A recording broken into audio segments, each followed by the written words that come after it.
Hello friends, welcome back my YouTube channel. आज हम बात करने वाले हैं उन महिलाओं की जिनकी प्रेगनेंसी के दौरान प्लेसेंटा नीचे रहती है और प्लेसेंटा बच्चेदानी के मुंह पर रहती है। अधिकांश गर्भधारण में नाल गर्भाशय के आगे या पीछे से जुड़ी होती है, लेकिन कभी कभी यह नीचे की ओर जुड़ जाती है और गर्भाशय गिरवा के एक हिस्से और पूरे हिस्से को ढक लेती है। ये आपको तब पता चलता है जब आप अल्ट्रासाउंड करवाते हैं, उससे पहले आपको पता नहीं लग पाता है। प्लेसेंटा की इस स्थिति के आधार पर इसे प्लेसेंटा प्रीविया या लो लाइंग प्लेसेंटा कहा जाता है। अब प्लेसेंटा क्या होता है और ये कैसे काम करता है? प्लेसेंटा वो अंग है जो आपके बच्चे को बढ़ाने और विकसित होने में हेल्प करता है। ये गर्भाशय की परत से जुड़ा होता है और गर्भनाल द्वारा आपके बच्चे से जुड़ा होता है। नाल आपके बच्चे को रक्त की ऑक्सीजन, पोषक तत्व और एंटीबॉडी आपके बच्चे तक पहुंचाती है। बच्चे के जन्म के तुरंत बाद प्लेसेंटा भी बाहर निकल जाता है, इसका भी प्रसव हो जाता है। गर्भावस्था के पहले कुछ हफ्तों में प्लेसेंटा विकसित होती है, जहां निषेचित अंडा गर्भाशय की परत में स्थापित होता है। ये गर्भ के ऊपर, किनारे, सामने, पीछे की दीवार पर हो सकता है। अधिकांश गर्भधारण में नाल गर्भाशय के किनारों या सिर से जुड़ी होती है। कुछ महिलाओं और बच्चों को जन्म देने वाली जो महिलाएं हैं नीचे की ओर चिपकती है, गर्भाशय गिरवा के कुछ ऊपर या हिस्से को ढक लेती है।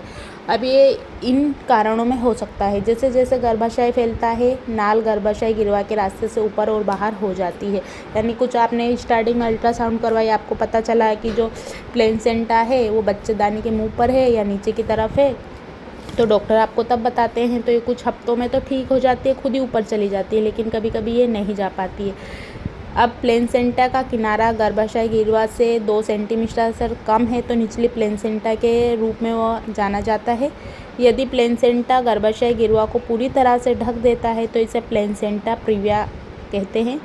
प्लेसेंटा नीचे की ओर होने से गर्भावस्था में दर्द नहीं होता है, आपको दर्द बिल्कुल भी नहीं होगा। निचला प्लेसेंटा पीछे की ओर हो सकता है। प्लेसेंटा आपकी पीठ की ओर, नीचे की ओर हो सकता है, मतलब कहीं भी हो सकता है। वो आपको अल्ट्रासाउंड करवाते हैं तभी पता चलता है। 20 सप्ताह में प्लेसेंटा नीचे की ओर होना कोई नॉर्मल बात नहीं है।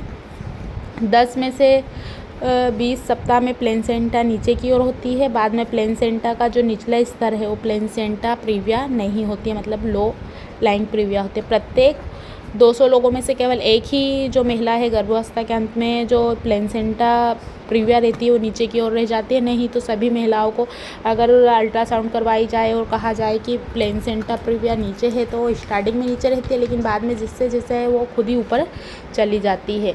गर्भावस्था की शुरुआत में एक बार फिक्स एम्बेड हो जाने पर प्लेसेंटा हिलती डुलती नहीं है। इसको कोई सी भी मेडिसिन से आप ऊपर नहीं कर सकते। जैसे जैसे गर्भाशय फैलता है, बच्चे का आकार बढ़ता है, ये ऊपर चली जाती है। तो आपको क्या करना चाहिए जिससे आपको ब्लीडिंग ना हो, क्योंकि इसमें सबसे ज़्यादा ब्लीडिंग का ही खतरा रहता है। पर्याप्त मात्रा में आराम कीजिए, पैरों के नीचे तकिया लगाकर सोइए, बहुत ज़्यादा लंबे समय तक खड़े ना रहिए, बहुत ज़्यादा लंबे समय तक बैठे ना रहिए, बहुत ज़्यादा चले ना, रिलेशन ना बनाएं, इस समय वज़न ना उठाएं, क्योंकि इस समय ब्लीडिंग का खतरा हो सकता है। जैसे जैसे आपका बच्चा बढ़ेगा, आपका गर्भाशय फैलेगा या खुद ऑटोमेटिकली ऊपर चली जाएगी। डॉक्टर इसलिए मना करते हैं क्योंकि इसमें ब्लीडिंग होने का खतरा रहता है और एनीमिया का भी खतरा रहता है। आपको खून की पर्याप्त ज़रूरत रहती है, तो ये वाली चीज़ों का आप ज़रूर ध्यान रखिए। बहुत ज़्यादा सीढ़ियाँ हैं, ऊपर नीचे नहीं चढ़ना चाहिए आपको। मन से कुछ भी मेडिसिन ना खाइए, इस समय जो डॉक्टर बताते हैं वही खाइए, क्योंकि आपको भी तभी पता चलता है जब आप अल्ट्रासाउंड करवाते हैं।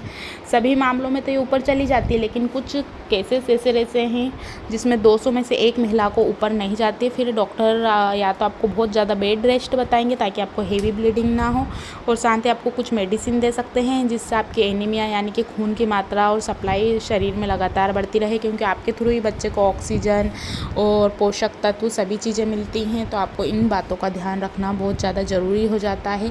अगर आपको ऐसा बता दिया है तो आप जितना ज़्यादा हो सके आराम कीजिए, बेड रेस्ट कीजिए, बहुत ज़्यादा भारी काम नहीं कीजिए, बहुत ज़्यादा पैरों पर बैठकर कुछ भी काम ना करें, बहुत ज़्यादा चले नहीं। ये चीज़ों का आपको ध्यान रखना है। कॉन्टैक्ट में रहने से बचिए इस समय। क्योंकि इससे कभी कभी नहीं जाता है तो सी सेक्शन का भी सजेशन किया जाता है। डॉक्टर आपकी स्थिति को देखकर बताते हैं कि आपकी नॉर्मल डिलीवरी हो सकती है ऑपरेशन से। सो फ्रेंड, आज की वीडियो में बस इतना ही। आप वीडियो पर पहली बार आए, चैनल को विजिट ज़रूर कीजिए। कुछ क्वेश्चन हैं तो कमेंट्स बॉक्स में जाकर पूछ सकते हैं। वीडियो को लाइक ज़रूर कीजिए, अपने फ्रेंड के साथ वीडियो को शेयर ज़रूर कीजिए ताकि उनकी भी हेल्प हो सके और प्रेगनेंसी को एंजॉय कीजिए। छोटी छोटी बातों का ध्यान रखकर आप आपकी जो प्रेगनेंसी जर्नी है उसको हेल्दी बना सकते हैं।